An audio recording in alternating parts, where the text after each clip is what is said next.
नमस्कार दोस्तों, रेलवे की पाठशाला में आपका स्वागत है। दोस्तों, आज की इस वीडियो में हम आपको रेलवे के अंदर जीडीसी का फॉर्म यहाँ पर भरना सिखाएंगे। दोस्तों, अभी आपने देखा होगा कि सभी आरआरसी ने एक साथ बड़े लेवल पे जीडीसी की भर्ती यहाँ पर एक साथ निकाली है और उसमें जो नए फ्रेशर कैंडिडेट हैं उनको दोस्तों यहाँ पर मौका दिया है। पहले रेलवे ने कई जोनल रेलवेज थे, उन्होंने 2 साल की सर्विस का बॉन्ड यहाँ पर लगाया था, लेकिन अब उसको हटा दिया गया है और अब आप यहाँ पर फ्रेश फॉर्म यहाँ पर भर सकते हैं। और यहाँ पर एक चीज़ और देखिए, बहुत सारे कैंडिडेट यही पूछ रहे हैं, उन्होंने पहले फॉर्म भर रखा था तो उनको भरने की जरूरत है नहीं। तो देखिए, सब कुछ इस वीडियो में आपको देखने को मिल जाएगा। तो यहाँ पर देखिए, मैं आरआरसी जयपुर की साइट आपके सामने खोल रखी है और यहाँ पर आप आएंगे तो ऊपर ही आपको एक लिंक मिल जाएगा GDC 04/2023 का। तो यहाँ पे आप जिस आरआरसी से आप जॉब करते हो उसी आरआरसी में आपको फॉर्म डालना रहेगा। तो यहाँ पर देखिए, मैं आरआरसी जयपुर से हूँ तो मैं इसके ऊपर क्लिक करता हूँ और जैसे ही जीडीसी वाले टैब के ऊपर क्लिक करता हूँ तो यहाँ पर देखिए 3 ऑप्शन है। एक है न्यू रजिस्ट्रेशन का, एक है एप्लीकेंट लॉगिन का, एक है हाउ टू अप्लाई का। हाउ टू अप्लाई में आपको बताया जाएगा किस प्रकार से आपको लॉगिन करना है और पूरा रजिस्ट्रेशन प्रोसेस यहाँ पर करना है और किस प्रकार से पूरा फॉर्म में सबमिट करना है। तो वही प्रोसेस मैं आपको दोस्तों यहाँ पर बता दूंगा इसी वीडियो के अंदर, तो आपको कोई दिक्कत नहीं है।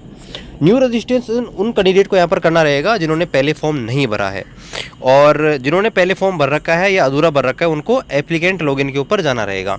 अब देखिए, मैंने रजिस्ट्रेशन यहाँ पर कर रखा है तो मैं एप्लीकेंट लॉगिन के ऊपर जाता हूँ और यहाँ पर registration number, date of birth और ये कैप्चा कोड डाल के आपके सामने कंटिन्यू करता हूँ। अब देखिए, इस प्रकार से मैंने जो पहले फॉर्म भर रखा था ना उसकी डिटेल आपके सामने यहाँ पर आ रखी है। अब देखिए, अगर आपने पहले से पूरा फॉर्म फिल कर रखा है तो जैसे आप यहाँ पर एप्लीकेंट लॉगिन के ऊपर जाएंगे आपका फॉर्म यहाँ पर डाउनलोड हो जाएगा पूरा भरा हुआ। इसका मतलब आपको भरने की जरूरत नहीं है। और आरआरसी जयपुर ने नोटिस में भी ये डाल रखा था, अगर पहले आपने फॉर्म भर रखा था और 2 साल की सर्विस कंडीशन के कारण अगर आपका फॉर्म रिजेक्ट हो गया था तो आपको दोबारा भरने की जरूरत नहीं है। तो यहाँ पर देखिए, मैं यहाँ पर ये डिटेल यहाँ पर मांग रहा है, आई पास नंबर, ज्वाइनिंग डेट वगैरह, और यहाँ पर पूरी डिटेल यहाँ पर मांग रहा है। तो ये सारी डिटेल मैं यहाँ पर फिल कर देता हूँ एक बार और फिर आपके सामने सेव एंड कंटिन्यू के ऊपर क्लिक करता हूँ। यहाँ पर देखिए, मैं आपको बता दूँ क्या क्या भरना है। एम्प्लॉय आईडी और आई पास नंबर आपका एक ही होता है, दोनों एक ही भर देना, एम्प्लॉय आईडी। इसके अलावा ज्वाइनिंग डेट, आपकी ज्वाइनिंग डेट जो भी है, जहाँ पर ट्रेनिंग होती है तो ज्वाइनिंग डेट भी वही मानी जाती है जिस दिन ट्रेनिंग पे आप जाते हो। इसके अलावा पोस्ट क्या है आपकी वो आपको भरना रहेगा। तो यहाँ पर देखिए, आई पास और ये आप बदलेंगे। ज्वाइनिंग डेट में आपको पता ही है कि जो आपकी ज्वाइनिंग डेट है वो। इसके अलावा ज्वाइनिंग डेट अगर आप किसी भी ऐसी जॉब है जहाँ पर ट्रेनिंग वगैरह कंपलसरी, जैसे पॉइंट्समैन, तो वही डेट आएगी जो आपकी जिस दिन आप ट्रेनिंग पर गए थे, और ये आपकी HRMS ID पे भी दिखाई देगा। इसके अलावा आप प्रेजेंट पोस्ट जो भी आप हैं, ट्रैकमैन, पॉइंट्समैन, असिस्टेंट, वर्कशॉप वगैरह जो भी आप भर देंगे।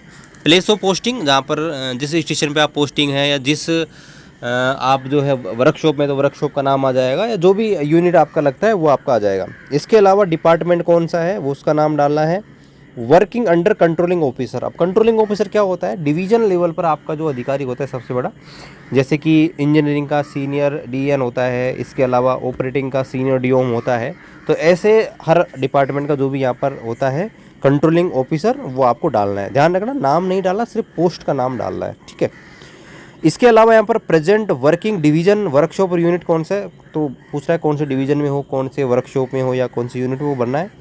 रेलवे ऑटोमेटिक ले लेगा। और प्रेजेंट आप किस ग्रेड पे में हो, तो यहाँ पर देखिए लेवल 1 1800 पे ग्रेड, ये आप लगा दोगे। जिस भी पे ग्रेड में हो वो आप भर देना। तो चलिए, ये सारी डिटेल मैं फिल करता हूँ और फिर कंटिन्यू करता हूँ। तो यहाँ पर देखिए, मैंने सेव एंड कंटिन्यू के ऊपर क्लिक किया है। तो यहाँ पर देखिए, एजुकेशन क्वालिफिकेशन के बारे में यहाँ पर पूछ रहा है। पर देखिए, आपको किस प्रकार से भरना है। देखो, यहाँ पर आपको कई सेक्शन मिलेंगे। पहला आपको एग्ज़ाम का नाम सेलेक्ट करना है, मतलब आपने 10th दिया, 12th दिया या ग्रेजुएशन दिया, वो सेलेक्ट करना है। फिर है बोर्ड और यूनिवर्सिटी, यानी कि 10th दिया तो आपने किस बोर्ड से दिया, 12th दिया तो किस बोर्ड से। मार्क सिस्टम जो है वहाँ पर परसेंटेज वाला है या कैसा है, रोल नंबर क्या है, पासिंग ईयर क्या है, इसके अलावा स्टेटस क्या रहा, पास हुए फेल हुए, और मैक्सिमम मार्क्स कितने थे वो चीज़ भरना है। ऑब्टेन मार्क्स ये आपको भरना है और परसेंटेज आपको भरना है। तो ये सारी चीज़ें आपको यहाँ पर भरना है। देखो, सबसे पहले यहाँ पर देखिए, मैं ऊपर आपको लेके चलता हूँ। तो यहाँ पर देखिए, सबसे पहले यहाँ पर देखिए, मैं थोड़ा गलत भर दिया है। पहले देखिए, यहाँ पर पूछ रहा है एग्ज़ाम, तो 10th रख दिया, बोर्ड हमने भर दिया है, मार्क सिस्टम परसेंटेज रख दिया है। रोल नंबर में आपको यहाँ पर रोल नंबर डालने हैं आपके 10th के, तो यहाँ पर 10th के रोल नंबर आप लेंगे। तो जैसे 10th के रोल नंबर हमने डाल दिया है, ठीक है। इसके अलावा पूछ रहा है, ये 10th के रोल नंबर हो गए। फिर पूछ रहा है कि पासिंग ईयर कौन सा है, तो पासिंग ईयर आपको डाल देनी है। तो जैसे मैंने पासिंग ईयर डाल दिया है। पासिंग ईयर डालने के बाद फिर उसके बाद पूछ रहा है कि आपका स्टेटस क्या हुआ, तो पास हुए। मैक्सिमम मार्क्स कितने थे, ऑब्टेन मार्क कितने थे, तो वो चीज़ आपको यहाँ पर लिख देनी है और परसेंटेज ऑटोमेटिक निकल आएगा। चलिए चीज़ें भर देता हूँ। इसी प्रकार से 12th वाली भरनी है, उसी प्रकार से आपको ITI वगैरह उसकी भरनी है, उसी प्रकार से आपको जो है ग्रेजुएशन है उसका, इस प्रकार से टोटल भर के और लास्ट में दोस्तों आपको यहाँ पर आना है सेव एंड कंटिन्यू के ऊपर क्लिक करता हूँ। चलिए मैं सारी एजुकेशन क्वालिफिकेशन भर देता हूँ और फिर आपके सामने कंटिन्यू करता हूँ। ये सब भरने के बाद आपसे यहाँ पर करस्पॉन्डिंग एड्रेस और आपसे दोस्तों यहाँ पर परमानेंट एड्रेस पूछेगा। करस्पॉन्डिंग एड्रेस जिसमें मान लो आप टेम्परेरी कहीं रहते हो, कहीं रेंट वेंटर पे रहते हो या कैसे, और परमानेंट एड्रेस यहाँ पर घर मकान बना हुआ है जहाँ पे आप रह रहे हो सकता है किसी कैंडिडेट के लिए दोनों चीज़ यहाँ पर सेम रहेगी, तो वो इस चेक बॉक्स के ऊपर क्लिक करेगा। चलिए मैं एड्रेस भी भर देता हूँ फिर कंटिन्यू करता हूँ। तो मैंने यहाँ पर डिटेल भर दिया है और सेव एंड कंटिन्यू के ऊपर क्लिक करता हूँ। तो यहाँ पर देखिए आपसे पूछ रहा है कि आपको अपलोड फ़ोटो एंड सिग्नेचर आपसे पूछ रहा है, तो फ़ोटो साइन देखिए क्या क्या चीज़ मांग रहा है।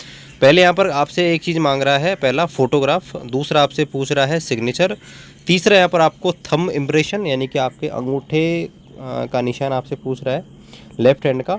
इसके अलावा एक अटैच्ड एम्प्लॉय सर्टिफिकेट आपको चाहिए होगा, मैं बताऊँगा कहाँ से मिलेगा। तो देखिए ये आपका फ़ोटो सिग्नेचर ये तो आपको चाहिए, फ़ोटो आपका होना चाहिए 40 KB मैक्सिमम होना चाहिए, ठीक है, 15 KB से लेके 40 KB के बीच। इसके अलावा सिग्नेचर होना चाहिए 20 KB से 10 KB के बीच में। इसके अलावा आपका थंब इम्प्रेशन होना चाहिए 10 KB से 20 KB के बीच में।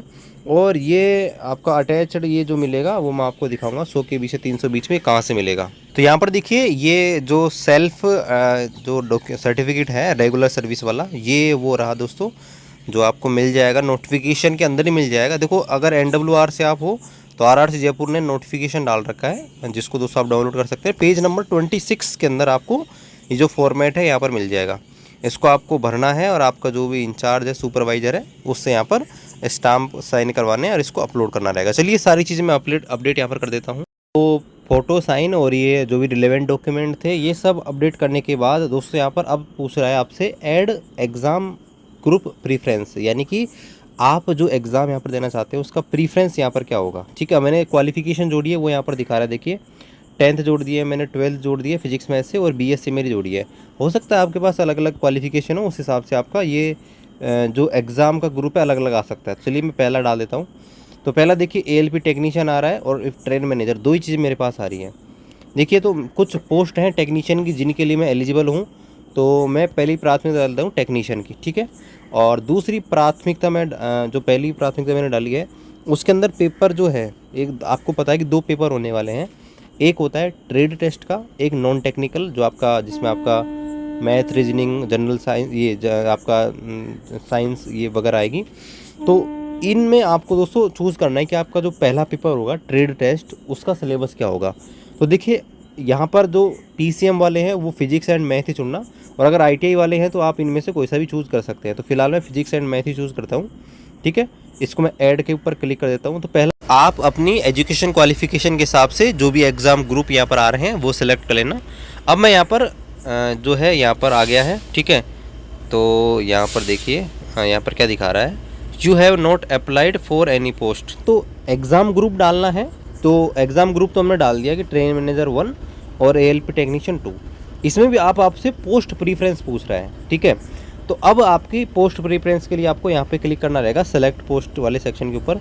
तो मैं चाहता हूँ कि जब भी पोस्ट अलॉटमेंट हो मेरे को पहली जो प्राथमिकता मिले टेलीकॉम वाली मिले, तो मैं टेलीकॉम के ऊपर क्लिक कर दिया, ऐड पोस्ट प्रीफ्रेंस के ऊपर क्लिक किया। दोबारा से मेरे को जाना है यहीं पे।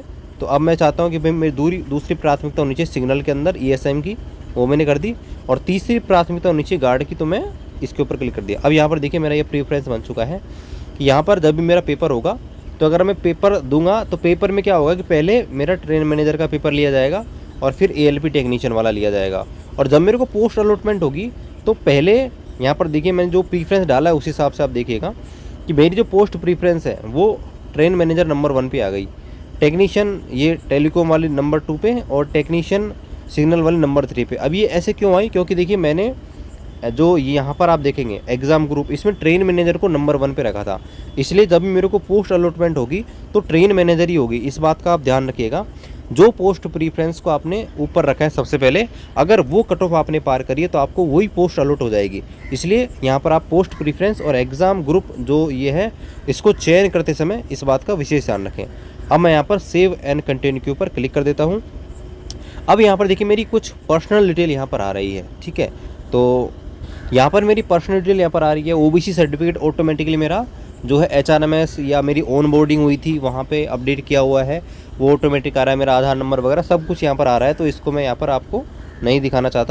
आप एक बार जो है आपने जो भी डिटेल भरी है उसको एक बार दोबारा से देख लीजिएगा, और अगर यहाँ पर आपको कोई भी करेक्शन करना रहेगा तो दोस्तों आप यहाँ पर एक ऑप्शन दिया गया है प्रीव्यू एंड एडिट का, इसके ऊपर आप क्लिक कर सकते हैं। और आप चाहते हैं कि भाई मैंने जो भी डिटेल दे रखी है एकदम सही है, तो दोस्तों आप यहाँ पर डिक्लेरेशन के ऊपर चेक बॉक्स करके फाइनल सबमिट एंड प्रिंट के ऊपर क्लिक कर सकते हैं। तो चलिए मैं फाइनल सबमिट एंड प्रिंट के ऊपर क्लिक करता हूँ, और यहाँ पर देखिए वार्निंग दिखा रहा है कि अगर आपने इसको अप्लाई कर दिया तो आप जो है एडिटिंग का ऑप्शन नहीं होगा, कोई कैंसिल नहीं कर सकते। तो मैं ओके के ऊपर क्लिक कर देता हूँ।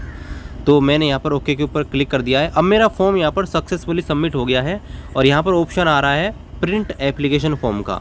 तो यहाँ पर देखिए प्रिंट एप्लीकेशन फॉर्म के ऊपर क्लिक करता हूँ, तो ये मेरा फॉर्म है ऑटोमेटिकली यहाँ पर डाउनलोड हो गया है, ठीक है।